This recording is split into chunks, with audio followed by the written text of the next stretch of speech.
Умидахон, хуш омадед ба барномаи Нерӯи зан. Мо бисёр мехостем бо шумо бо бонуе ки дар ҳақиқат шуҷоъ аст, далер аст, як суҳбати озод дошта бошем, чунки коре ки шумо мекунед дар ҳақиқат далерию матонатро талаб мекунад. Шумо пеш аз омадан ба хадамоти матбуотии Кумитаи ҳолатҳои фавқулода дар оҷонсии зидди мухаддаротӣ кор мекардед.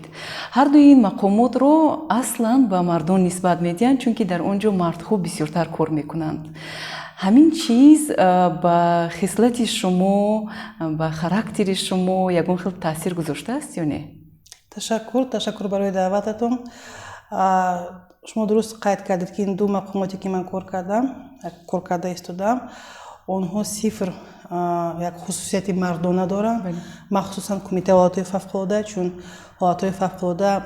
ҳолатҳое мешаванд ки дар он ҷо на ҳамаи зан тоб оварда метавонад, махсусан ҳангоме ки он вобаста аст ба ҳодисаҳои табиӣ ки ба марг оварда мерасонад. ва дар ин ҳолат бояд қайд намуд ки он гӯем ки саршавӣ ё ин ки ибтидои фаъолияти ман дар марказҳои матбуотӣ, сохторҳои қудратӣ ва аз он ҷумла мақомоти ҳифзи ҳуқуқ, албатта агентии назорати зидди маводи нашавар як саҳми бевоситаи худро гузошт, чун дар он ҷо ман ҳамчун рӯзноманигор, ҳамчун корманди мақомоти ҳифзи ҳуқуқ,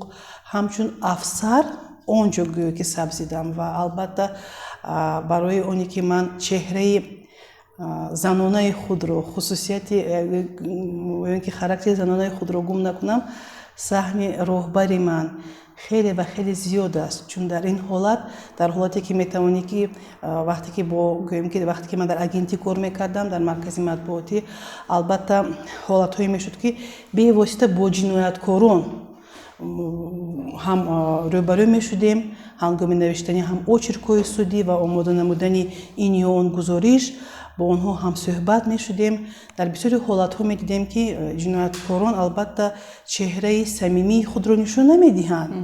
ва дар ин ҳолат мебинӣ ки ҳангоме ки кӯдаконро ҳам ворид месозанд ба ин олами ҷиноӣ ё ин ки аз ҳисоби оне ки он ҷинояти ниҳоят вазнин, яъне нашаҷалобӣ ва нашамандӣ оварда мерасонад ва ба он ҳам занҳо шомил мешаванд ва ҳам ҳатто наврасон, албатта дар ин ҳолат чеҳраи занонаи худро гум кардан хеле осон аст. ва дар ин ҳолат як мумкин ки як на танҳо нафрат ин хеле гӯем ки як қувваи олӣ аст, чун муҳаббат ва нафрат ин дар як гӯем ки олами хеле баланд аст. дар ин ҳолат мумкин ки як ба ғазаб ниҳоят тез ба ғазаб омадан ё ин ки шаклу шамоили занонаи худро гум кардан хеле осон аст ва дар ҳамин ҳолат бояд қайд намуд ки албатта саҳми роҳбари ман барои оне ки таъкид намуданд ва чандин маротиба мегуфтанд ки дар ҳолате ки ту дар кор ҳастӣ ва ба ҳамин рӯбарӯ мешавӣ, хоҳишмандам ки танҳо ҳамчун мутахассис нисбати фаъолияти худ муносибат намоӣ, на ин ки ҳамчун шахсият. Набояд ки ягон хел кирдори ҷинояткорро ҳамчун шахсият онро дарк кунӣ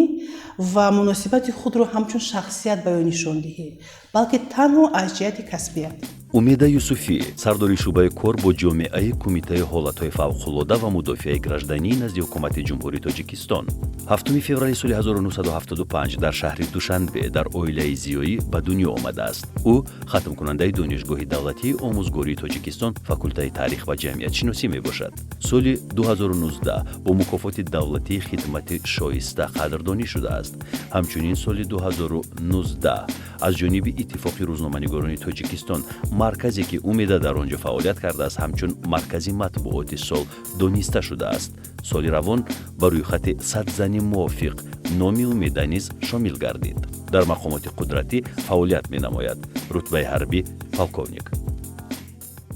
Генерал полковник Рустам Назарзодаро журналистон хеле ҳурмат мекунанд ва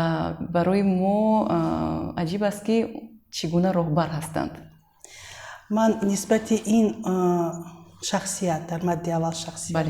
баъдан ҳамчун роҳбар гуфтан ҳастам ки шахсе ҳастанд хеле ҳалим, шахсе ҳастанд ки оиди тамоми ҷабҳаҳои ҳаёт маълумот доранд. саводнокияшон ниҳоят баланд аст. Тахассусашон на танҳо дар сатҳи гӯем ки фаъолияте ки онҳо кор мекунанд, балки дар тамоми сатҳ онҳо маълумот доранд, чун ҳамарӯза аз болои худ кор мекунанд. Шахсе ҳастанд ки тамоми ҳастияшонро ба кор доданд. Шахсе ҳастанд ки масъулиятнокияшон мумкин аниқ аст, аз худашон 2 қадам пештар меравад ва албатта тамоми ҳастии худро ки ба кор медиҳанд, тамоми ҳастии худро барои пешравии ҳамун соҳае ки масалан роҳбарӣ мекунанд медиҳанд, албатта аз коргарон хоҳиш мекунанд ва талаб ҳам мекунанд ки бояд ки лоақал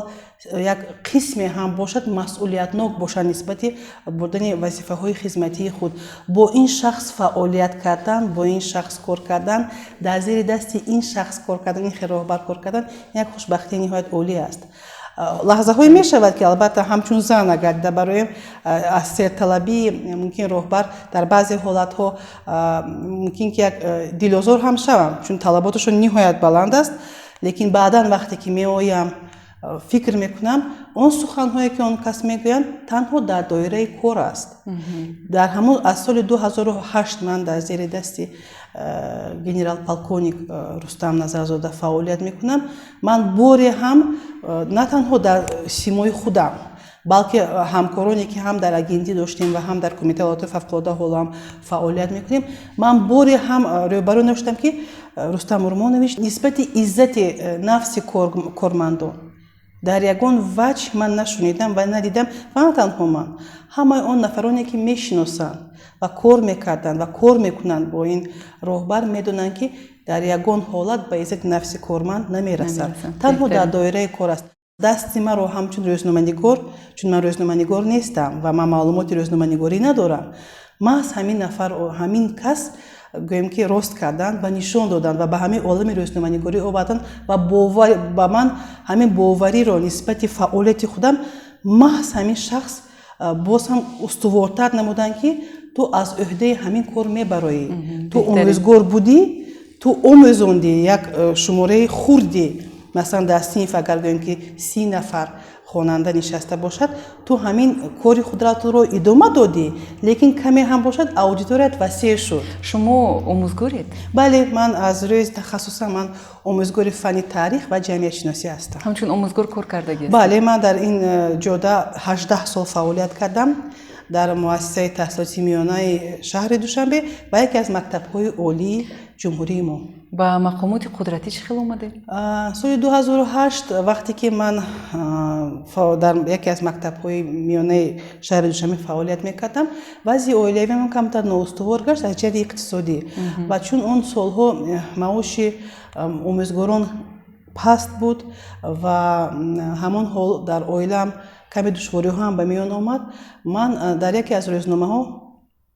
ин рӯзномаи Азия плюс буд ва ман дар он ҷо эълон хондам ки агентии маводи нашавовар дар якҷоягӣ бо созмони аминати ҳамкорӣ як лоиҳаи муштараки зидди мухаддиротӣ ва пешгирикунандаро онҳо амалӣ кардани ҳастанд ва коршинос кор бо ҷомеаро ба амин озмун даъват менамоянд. ман ҳуҷҷатҳои худамро супоридам, чун таътили тобистона буд. ҳуҷҷатҳои худамро супоридам. ин лоиҳа муваққатӣ буд дар як муддати гӯем ки 3-4 моҳ ва ман фикр кардам ки фаъолияти кориамро бо ҳамин лоиҳа метавонам пайваст намоям, чун агар омӯзгор будам. ҳуҷҷатҳои худамро супоридам, аз озмун гузаштам ва аз моҳи июл то моҳи декабр дар ҳамин лоиҳаи муштараки агентӣ ва саҳа фаъолият кардам ва чун дар доираи ҳамин фаъолияти кориам ҳам ба агентӣ меомадам ва кори онҳоро медидам ва бевосита бо ҳамон худи маркази матбуот кормандонаш алоқаманд ки будем, ниҳоят кор ба ман ҷолиб тофт, як олами нав буд барои ман ва барои ҳамин соли баъд аз оне ки лоиҳа ба охир расид ва ба худи маркази матбуоти агентӣ як нафар корманд муваққатан лозим шуд ва ман аз он ҳисобе ки ҳам маоши агентӣ баландтар буд, ҳуҷҷатҳои худамро супоридам ба озмун. шавҳаратон рашк намекунад ки дар миёни мардҳо кор мекунед? аз ҳама хубияш ҳамин аст ки шавҳари ман худаш ҳарбӣ аст خودش هم که در یکی از مقامات‌های حفظ حقوق فعالیت میکرد و با این فعالیت من زید نبودن پورا که شناس هستم برای همین بعد دویمشون که با گفتی روزها که من پوت هم ندادم که همین شود. شما چی فکر دارید میده بین همین زن و مرد رشک باید باشد یا نه؟ با فکرم ها لیکن رشک سولی رشکی که مثلا با زد و خورد یا اینکه حتی با مثلا زوروری آورده میرسوند من فکر کنم این علاقه بیماری است لیکن اگر بی رشک تماما با مانند خوراکی که نمک ندارد این به فکر من همین گونه است باید باشد و با معیار البته خب بعضی ها بر آن نظرند که دختر اگر بر وقت به شوهر برآید بر وقت صاحب فرزند می شود فرزندانش زودتر کلان می شوند در آینده سایه عصای دستش می شوند طایفه دیگری آدمو بر آن نظرند که نه دختر باید علم آموزد یگان کسب آموزد به قولی میگویند با پای خودش راست ایستد به خودش باوری حاصل کند و بعد به شوهر برآید فکر شما چی است در این بابت من فکر میکنم که نه وابسته به سن سال وابسته از تربیتی که در عائله گرفته است تمام فرزند نه وابسته به دختر است و اینکه پسر اگر در عائله اون معیارهایی که لازم است برای مثلا بردن عائله داری آمادگی یا اینکه دختر یا اینکه پسر و نه وابسته از سن سال است اگر و درست به راهمان داشته باشد میتواند مثلا هم دختر در سن مثلا حتی 30 سالگی هم به شوهر برآید اگر آماده نباشد روحاً روانی آماده نباشد مثلا از جانب مادرش اون معیارهایی که لازم است برای دختر اگر نشان داده نشود من فکر میکنم که و نه وابسته از سن سال شما معیارها گفته خانه‌داری رو در نظر دارید البته معیار خانه‌داری رو اون صبر و تحملی که باید که حتما داشته باشه اون مهارت خانه‌داری که داشته باشه و از همه مهمش من فکر میکنم که باید که دختر اون خصلتی که سخن کلان رو یعنی سخن خوشدامن رو که سخن دیگران رو گوش کردن و از همه مهمش چیزی که در بین خلق میگن دلیابی رو نباید که فراموش ساخت چون سخن نیک سخن خوش یک تبسم اون غضبی که میشود اون رو تیز میتواند که از بین برد تحملی از همه مهمش در دختر باید که خصلت تحملی رو مادر باید که اون رو یاد دهد شما با پسرتون خودتون کلین انتخاب میکنید یا انتخابی او رو میپذیرید؟ من هیچگاه خودم نمییابم چون من ضد آن هستم برای چی برای اینکه من میترسم از مسئولیتی که بعداً پسرم گوید که انتخاب کرده خودت اون رو انتخاب نمودی اکنون خودت باید که همون رو تربیت کنی نه هرگز نه من در یگان وجه من از مسئولیت نمیترسم من از اون میهراسم که انتخاب من همچون زن مادر می شود نه اینکه همچون گویم که مرد که رفیق حیاتی خود رو انتخاب می کند باید که پسر من خودش انتخاب نماید خودش بیند که مثلا او انتخاب کرده او درست است یا اینکه نه لیکن معنای اون ندارد که و درست بود و او رو باید که جواب دهیم دیگرش رو بیرم نه اگر همین خیلی شود پس همسر میتواند که یکدیگر رو تربیت کند در همین حالتی که مثلا میشود که هر یک انسان خصوصیت خود رو دارد خاراکتر خود رو دارد و در همین عائله داری هم محض هم زن هم مرد یکدیگر رو تربیت میکنند البته در این حالت من نه با دخترم نه با پسرم هیچگاه من همسر جستجو نمیکنم بهترین در سالهای اخیر یک تمایل بسیار به چشم میرسد یعنی جوان پسران و دختران در کوچه گپ میپرتایند دختران رو حقارت میکنند بعضی تحقیر هم میکنند با همین چیز چه خیلی مبارزه بردن ممکن است چی باید کرد این یک درد ما است درد عمومی جامعه ما است برای چی این گونه حالت رخ میدهد من چندین مرتبه با همین هم خودم دچار هم گشتم و شاهد هم بودم با همین چیز برای چی این خیلی می شود اینجا گناه جوانان نیست اینجا گناه خودی ما کلانسالان هستند ما عائله هستیم برای چی برای که در عائله چگونه پدر با خودی گویم که مادر همون فرزند مناسبت کرد کودک میبیند کودک را تربیت کردن لازم نیست با کودک نشان دادن لازم است رفتار رو و از رفتار پدر و مادر تربیت میگیرد اگر سخن ما یک باشد و رفتار ما دیگر باشد پس کودک چگونه رفتار میکند чӣ гуне ки мо кардем мо оина ҳастем ба фарзандони худ ин як дарди хеле ва хеле ҷонок аст вақте ки ман дар мактаб кор мекардам ман доимо фақат як суханро такрор мекардам ки танҳо марде ки заиф аст занро мезанад танҳо марде ки аз худ боварӣ надорад танҳо марде ки тарсончак аст занро мезанад ё ин ки таҳқир мекунад барои он ки медонад ки қувваи зан нисбати қувваи ӯ албатта пасттар аст ва ӯ наметавонад ӯро ҳамчун ҷисман ба ӯ ҷавоб диҳад танҳо марди заиф ин корро мекунад дар ин ҳолат дар ҷомеа чӣ бояд кард бояд ки аз оила ҳама ин тағйир дода шуд аз оила аз дохили оила ман дар ҳайрат мемонам вақте ки мумкин ки шумо ҳам маинҷахон ба ҳамин чиз шоҳид шуда бошед ҳам вақте ки кӯдак нав сухангӯиро мегирад ба ӯ чун баъзе падарҳо суханҳои қабеҳро ёд доданро дӯст медоранд ва баъдан ҳамонро мегӯянд кае такрор кун ва баъдан ҳавас мекунанд ба гуфти шумо ин магар дуруст аст ин тамоман нодуруст аст наход ки ту модари худро дашном диҳӣ ё ин ки маслан зане ки ба ту фарзанд бахшидааст зане ки ҳамсари ту аст рафиқи ҳаётии ту аст ту ӯро дашном диҳӣ ё ин ки ба фарзанди худ ҳамонро ёд диҳию баъдан ба шавқу ҳавас онро гӯш диҳӣ ин тамоман нодуруст аст дар ҳақиқат дуруст гуфтед чунки кӯдак ҳар чизе ки мебинад ҳамонро такрор мекунад умедахон бонувон аслан вақте ки дард мекашанд ё таҳқир мешунаванд ё ки тавре қайд кардем аз тарафи мард зери латту кӯб қарор мегиранд кӯшиш мекунанд ки ҳамин дарди худро ҳаддал имкон пинҳон доранд шояд аз тарси ҷомеа шояд аз он ки ҳамсояҳо механданд агар шавҳараш ҷавоб диҳада онҳо ҳатто хусусан дар минтақаҳо хусусан дар деҳот вақте ки ҳатто на танҳо шавҳар балки хуштоманд додару хоҳари шавҳар келинро таҳқир мекунанд паст мезананд аммо зан оҳанӣ нест як рӯз не як рӯз косаи сабраш лабрез мешавад билохира аз ночорӣ шояд худро ба дарьё мепардояд ё ки ҳодисаҳое ки соли сипарӣ шуда буданд фарзандони худро меовезад ҳамин дардро ҳамин чизро чӣ гуна ислоҳ кардан мумкин аст ба андешаи шумо бисёр саволи ба маврид аст чун баъзе ҳодисаҳое ки рух медиҳанд ва дар он ҷо наҷотдиҳандагони мо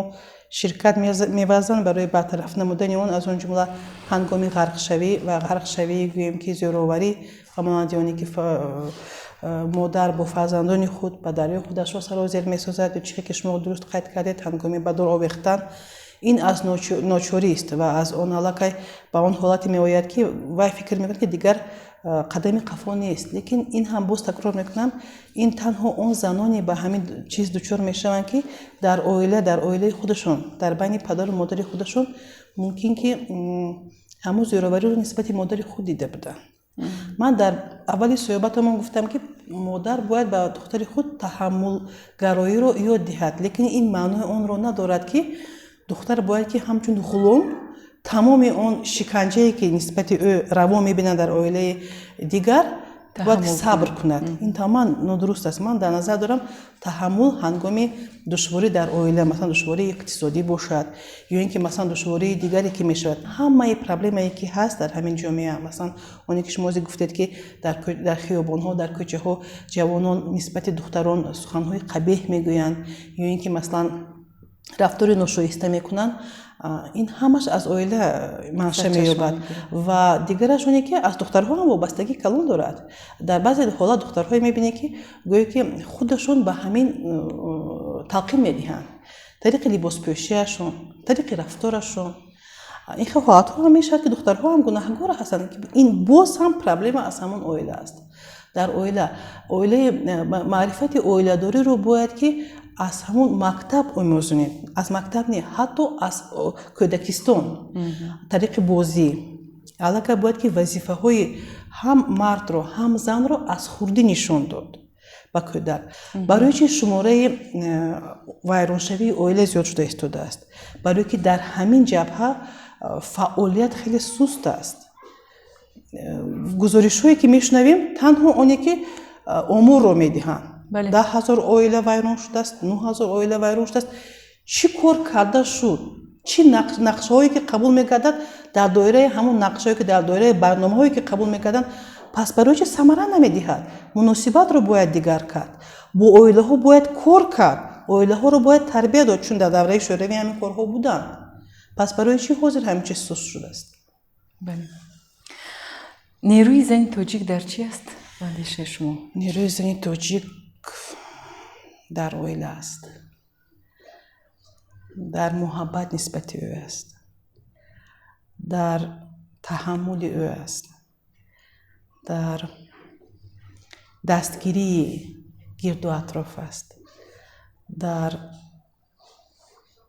албатта дар маърифати ӯ аст. доимо инро мегуфтам, бори дигар такрор мекунам ва хоҳиш ҳам дорам аз падару модарон ки агар шумо масалан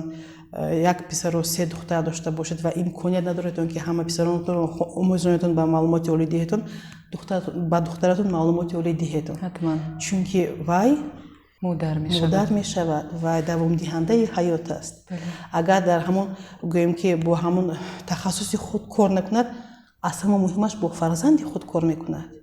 ба фарзанди худ илм медиҳад, ба фарзанди худ дониш медиҳад ки вай ояндаи ҷомеа мешавад. давлат ҳукумати ҷумҳурии мо ҳам барои рушду нумӯи зан хеле ва хеле диққати калон медиҳад, лекин ҳама корро ҳукумат карда наметавонад. онро бояд ҷомеа дарк кунад ва дастгирӣ намояд. чихе ки гуфтед ҳама чиз аз оила сарчашма мегирад. умедахон сипос барои як суҳбати хеле ҷолиб. ман хеле умед мекунам ки он маслиҳату тавсияҳое ки шумо додед ба гӯши бонувони мо мерасад, ба гӯши падару модарон мерасад. ташаккур барои суҳбат. саломат бошед. ташаккур.